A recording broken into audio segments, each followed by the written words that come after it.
Primeira leitura. Atos dos Apóstolos. Naqueles dias, depois de longa discussão, Pedro levantou-se e falou aos apóstolos e anciãos: Irmãos, vós sabeis que, desde os primeiros dias, Deus me escolheu, do vosso meio, para que os pagãos ouvissem, de minha boca, a palavra do Evangelho e acreditassem. Ora, Deus, que conhece os corações, testemunhou a favor deles, dando-lhes o Espírito Santo como o deu a nós. E não fez nenhuma distinção entre nós e eles, purificando o coração deles mediante a fé.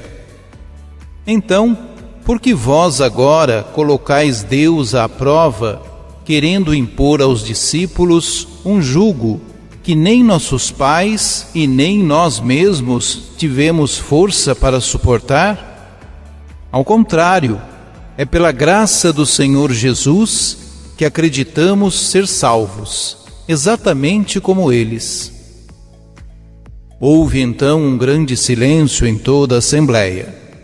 Depois disso, ouviram Barnabé e Paulo contar todos os sinais e prodígios que Deus havia realizado, por meio deles, entre os pagãos.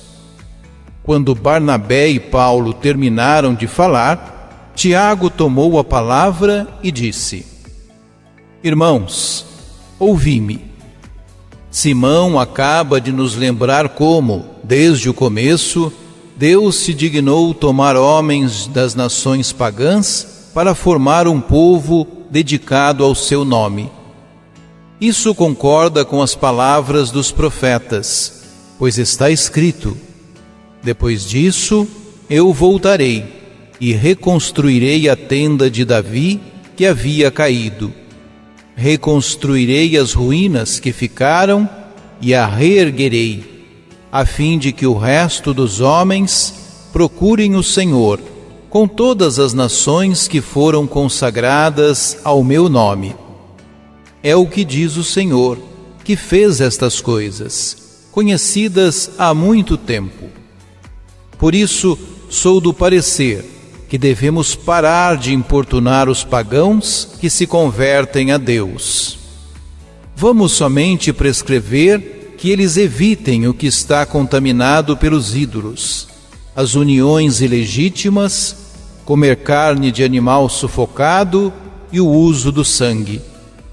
Com efeito, desde os tempos antigos, em cada cidade, Moisés tem os seus pregadores, que o leem todos os sábados nas sinagogas. Palavra do Senhor. Graças a Deus.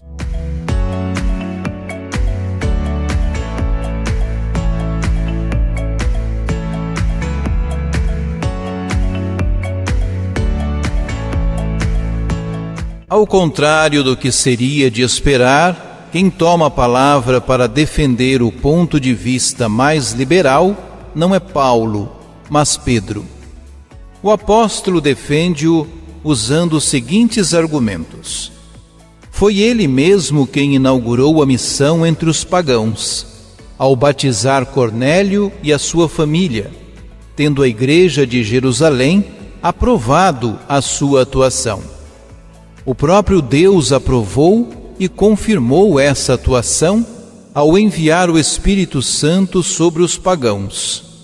O próprio Deus, mediante a fé, purificou os corações dos gentios, que os judeus julgavam impuros.